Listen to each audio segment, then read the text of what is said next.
The morning light had barely slipped through my curtains when I felt the air shift. Cold, hollow, wrong. My heart tightened as I opened my closet and saw the empty space where my cherished gifts once sat. A space that felt ripped out of me as plainly as the missing leather and silk.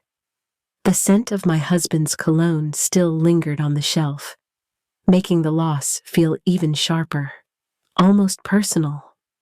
If you've ever trusted someone only to feel that trust vanish into thin air, subscribe and tell me where you're listening from. I know how lonely that moment can be. As I stood there, staring at that hollow gap, a wave of dread crept up my spine, whispering that something far bigger than a missing bag was about to surface. Let me show you how it all began. When I walked into my closet that morning, I knew something was wrong before I even touched a single hanger. The space felt disturbed, as if someone else's hands had been there. And when I reached for the small collection of gifts I had brought home from Europe, pieces I had wrapped so carefully, they were gone. Not misplaced. Gone. My chest tightened in a way I couldn't ignore, a mix of disbelief and a rising dread that made me feel unsteady in my own home. I kept telling myself to breathe, to think, to retrace my steps from the night before. But the more I searched, the clearer it became that this wasn't absent-mindedness. This was violation, and the only people who had been in my house recently were family. That thought alone sent a cold wave through me. I remembered small moments from the dinner, my daughter-in-law hovering near the hallway, her quick glances, the way she carried her oversized tote when they left. At the time, I brushed it off. Now it pressed on me like a weight. I sat down, opened my phone for distraction, and there it was, her latest post. Smiling, posing, holding my stolen bag as if it had always been hers. Everything inside me shifted as the truth settled in. When I think back to the day those gifts first came into my life, the memory still softens me. My husband had just returned from a work trip to Europe, and he walked through the door with that quiet smile he saves for moments he knows will mean something to me. I remember how he set his suitcase down and pulled out each item with such care, almost as if he was offering me pieces of the world he had just seen. A silk scarf from Paris, a leather bag from Florence, a delicate bracelet he said reminded him of how I used to dress when we were younger. I didn't need expensive things to feel loved, but each piece carried this gentle message that he still saw me, really saw me. Those gifts made me feel a little more alive, a little more confident, like I mattered in ways I hadn't let myself feel in a long time. I tucked them away with the intention of saving them for special days, partly because they were beautiful, and partly because they represented a kind of tenderness I wanted to protect. It's strange how moments like that can glow so brightly in your memory, almost blinding you to the shadows forming around the edges of your life.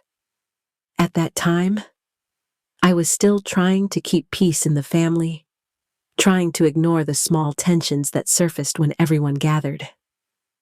I told myself they were normal, that every family had rough patches. I didn't know those small cracks would widen so quickly. But that warmth from my husband and the meaning behind those gifts, that was real. And it's exactly why losing them cut as deeply as it did. Thinking about that day now brings me back to the dinner that changed everything. The night of the family dinner had started like any other. Warm lights, the smell of roasted vegetables drifting through the kitchen, the soft hum of conversation as everyone settled in. I tried to focus on the comfort of routine, letting myself believe it would be a peaceful evening. But the moment Emily walked in, something in the air shifted. She moved through the house with an alertness that felt out of place, her eyes drifting toward my bedroom hallway more than toward the table. When she complimented my scarf, there was an intensity behind it that made me feel strangely exposed, as if she wasn't admiring it so much as calculating something about it. I told myself I was reading too much into it. I always want to keep the peace, especially for Daniel's sake, and I kept brushing off the quiet discomfort curling at the back of my mind. Still, I couldn't ignore the way she lingered near the hall when she thought no one was paying attention, or how Daniel seemed tense, almost defensive, like he was carrying the weight of something unspoken. I kept trying to smooth the edges, to make everyone comfortable, but the energy never really settled. By the time they were leaving, I watched Emily slip her oversized tote over her shoulder. It looked strangely full, heavier than when she arrived. I told myself it was nothing, just her usual way of packing too much. But even then, a small warning tugged at me, and I didn't yet know how right it was. I woke up the next morning expecting nothing more than a quiet start to my day. I made my coffee, let the sunlight warm the kitchen, and moved toward my closet with the kind of ease you only feel in your own home. But the moment I opened the door, that ease vanished. The shelf where I kept my European gifts looked oddly bare. I reached for the leather bag first, then the scarf, then the bracelet. Each space empty, each absence hitting harder than the last. At first, I tried to steady myself, telling my mind to slow down, to be rational. Maybe I had moved them. Maybe I had misplaced something. I walked through every room, opening drawers I hadn't touched in months, searching places that made no sense. But with every passing minute, the truth pushed harder against my denial. And then the memory rushed back. Emily's oversized tote. The way she held it close as she left. The strange heaviness of it. I felt a cold ache settle in my stomach as the pieces began to align. Still, nothing prepared me for what I saw when I opened my phone. There she was, smiling on her social media feed, wearing my scarf, holding my stolen bag like it had always belonged to her. My confusion crystallized into something sharper. Something that demanded I stop pretending and finally face what was happening. When I reached out to Daniel, I was still clinging to the hope that he would hear the fear and hurt in my voice, that he would understand the violation I felt. But the moment he responded, that hope thinned. He brushed everything aside so easily, as if I were making too much of the situation, as if losing something precious should be nothing more than an inconvenience. I could feel him trying to smooth over my emotions, nudging me to let it go, insisting it wasn't worth the trouble. What stunned me most was the way he defended Emily without hesitation. The certainty in his tone, the way he implied I must have forgotten where I put things, cut far deeper than he realized. It felt like watching a door close slowly, inch by inch, and knowing I no longer had the strength to hold it open. I kept thinking back to the boy who used to check on me during long nights, the young man who once asked my opinion on every major choice in his life. Somewhere along the way, that version of him slipped out of reach. But beneath the hurt, something steadier began to rise. A quiet resolve, a decision to stop doubting what I knew was true. And that shift carried me straight into the moment when my husband stepped in, refusing to let this be swept aside. When I finally told my husband what had happened, the words stumbled out of me in pieces. I expected him to question me or look for some harmless explanation. But instead, he grew very still. the kind of stillness that comes from clarity rather than shock. I watched the realization settle in his eyes, followed by a steady, protective resolve that I had been craving without even knowing it. He didn't dismiss my confusion or suggest I was overreacting. He didn't try to soften the edges of what had been done. He simply absorbed it, every detail, and I could feel him building a quiet wall around me, one made of calm anger and unwavering support. For the first time since the dinner, I felt seen, truly seen. As he paced through the living room, I could sense his thoughts aligning into action. He wasn't going to let this slide, not because of the gifts themselves, but because of what they represented: respect, boundaries, trust. He made it clear through his steady presence that our son needed to answer for this, that pretending nothing happened would only deepen the wound. That certainty grounded me. It reminded me of the partnership we had built over years of choosing each other through every hardship. By the time he reached for his keys, I felt a rare surge of clarity and strength. We were going to confront this together, and for the first time since the betrayal, I felt ready to face whatever came next.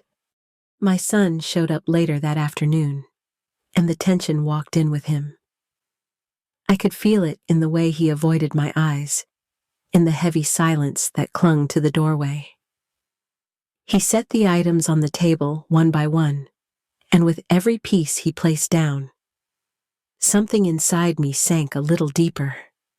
The bag looked worn, its corners scuffed, and its shape pulled out from being stuffed full. The silk scarf had makeup smudged across its edge.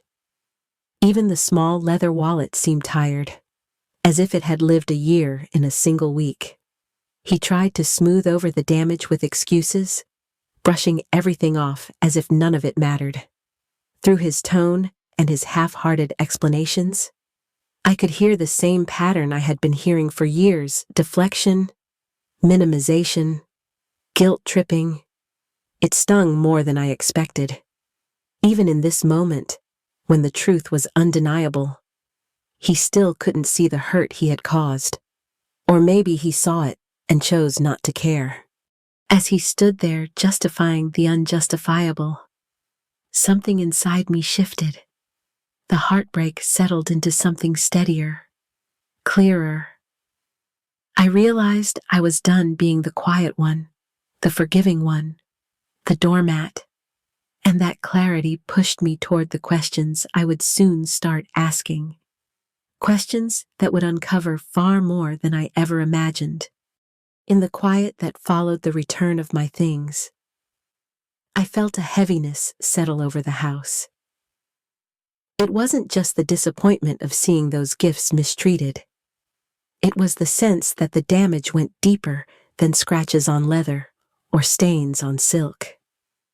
Something about the whole situation kept tugging at me, as if I were missing a piece of a larger picture. I replayed the weeks before the dinner, noticing small details I had brushed aside. Her sudden interest in my routines, the way she wandered through the house a little too comfortably, the subtle tension in my son whenever she was around me, as if he were bracing for something.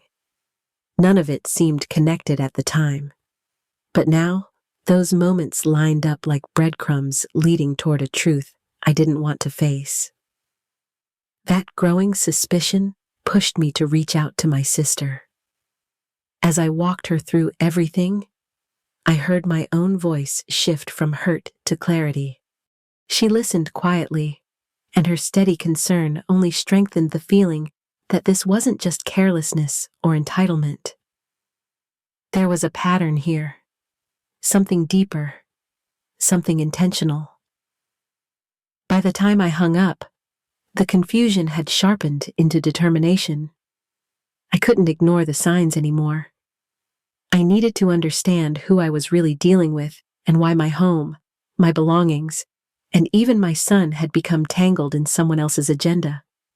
So I made up my mind. I was going to look deeper, and I had no idea just how dark the truth waiting for me really was. I started my search with nothing more than a handful of uneasy memories and a determination I could feel deep in my chest. I told myself I was just looking for reassurance, but the truth was, I already sensed where this might lead. I began by reaching out to an old friend of mine, someone who had lived in the same city where my daughter-in-law said she grew up. As I walked her through the pieces I had so far, I heard a quiet shift in her tone, a kind of hesitation that told me she knew more than she initially let on. That hesitation stayed with me long after we ended our call.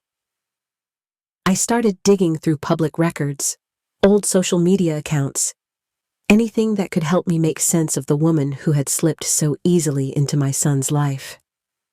What I found first were inconsistencies, different last names, different stories about her childhood, contradictions about where she'd worked, small things, but they didn't line up, and once I saw them, I couldn't unsee them.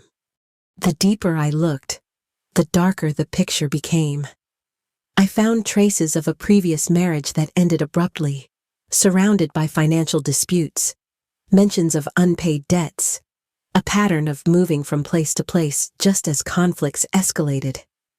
Every discovery pushed my heart lower, until I came across a quiet comment on an old community board. Someone describing a woman with her same features. Someone warning others to be careful with their valuables around her. That was the moment everything inside me shifted. This wasn't just entitlement or disrespect. This was someone who had lived her life taking from others, leaving damage behind and slipping away before anyone fully understood what had happened. I sat with that realization, stunned by its weight. If even half of what I'd uncovered was true, then my family was entangled in something far more dangerous than I ever imagined. And I knew I couldn't stop now. I had to keep going, no matter where this led next. When I reached out to my attorney, I expected clarity, maybe a little guidance after everything I had uncovered. Instead, I felt the ground shift beneath me. I remember sitting there, trying to steady my breathing, as I walked him through the strange discoveries I had made about my daughter-in-law. I thought he would reassure me, tell me I was overthinking, remind me that my documents were secure. But the longer we talked, the more unsettled I became. There was a hesitation in his voice, the same kind I had heard before, when someone knew more than they wanted to say. Eventually, the truth came out in pieces. He had been contacted weeks earlier by my son and his wife. I felt my stomach tighten as he explained that they came armed with stories about my health, about my supposed forgetfulness, and concerns about whether I was capable of managing my own affairs. Hearing that alone sent a cold rush through me. But what followed was worse. They had tried to nudge him toward altering certain documents, redirecting a few assets, and initiating steps that would quietly take decision-making power out of my hands. I could feel my pulse in my ears as he described how convincing they had sounded, how earnest, how he had believed them, at least initially. He kept saying he meant no harm, that he thought he was acting in my best interest. But all I could think about was how close I had come to losing control of everything my husband and I had worked for. I left that conversation feeling hollow, carrying a kind of betrayal I had never imagined I would experience from both family and a professional I trusted. But beneath the shock was something steadier, a growing determination to protect myself, no matter how uncomfortable the truth would become. I thought the attorney's betrayal was the lowest point, but the days that followed showed me just how wrong I was. Once I realized how easily my daughter-in-law had manipulated someone in a professional role, I knew I had to keep looking, even if every new discovery felt like peeling back a layer I never wanted to see. I began tracing small details, things I had ignored before, strange messages, inconsistencies in her stories, bits of information that never aligned. Each clue felt heavier than the last. One afternoon, while sorting through old emails and account alerts, I found a series of notifications tied to accounts I had never created. At first, I thought they were simple mistakes, but as I dug further, I realized they were linked to searches about my assets, my insurance, and even my daily routines. The realization chilled me. These were not the curiosities of someone who simply wanted more control. They were the calculations of someone preparing for a future without me in it. Then came the final piece, a warning from someone who had known her before she entered our lives.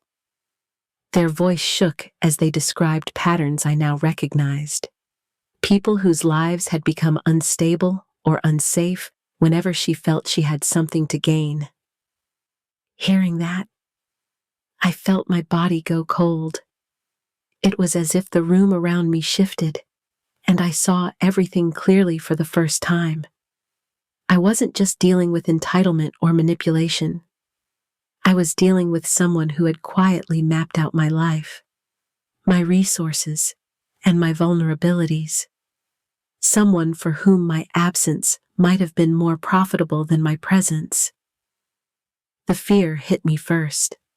Sharp, disorienting, overwhelming. But beneath it was a deeper instinct, one I didn't know I still had the instinct to survive. I sat there in silence, holding the weight of everything I had uncovered, and I understood that whatever happened next, I needed to protect myself. I needed to act before her plans moved any further. And with that clarity, I took my first step toward safeguarding my own life, setting the stage for everything that would follow. The moment I understood how much danger I had been in, something inside me shifted. I moved quickly, almost mechanically, taking precautions I never imagined I would need. I changed my locks, met privately with a different attorney, secured every document that mattered, and notified a few trusted people about what I had discovered. Each action felt surreal, like I was watching someone else navigate a nightmare I hadn't chosen. But beneath the shock was a quiet resolve. I knew I had to protect myself, even if it meant stepping away from my own child. That was the part that broke me the most. Creating distance from my son felt like tearing out a piece of my own heart. I kept replaying memories of him as a boy, wondering how we had ended up here. But I also knew I couldn't keep pretending everything was fine. I needed space to breathe, to feel safe again, to rebuild the trust that had been shattered. In the weeks that followed, I began to sense a shift in him. The confidence he once had in his wife started to falter. He sounded unsure, almost frightened, as he confronted the inconsistencies in her stories. Little by little, the truth began to unravel in front of him. I heard it in the way he reached out, hesitant, remorseful, grasping for understanding. And while a part of me ached to comfort him, another part knew I had to stay firm. His realization didn't erase the pain, but it brought a kind of clarity. He finally saw the manipulation, the layers of deceit, the danger I had been facing alone, and in his remorse, I felt both sorrow and a quiet acceptance. Healing would take time, for both of us, but for the first time in a long while, I felt grounded, safe, and ready to face whatever came next.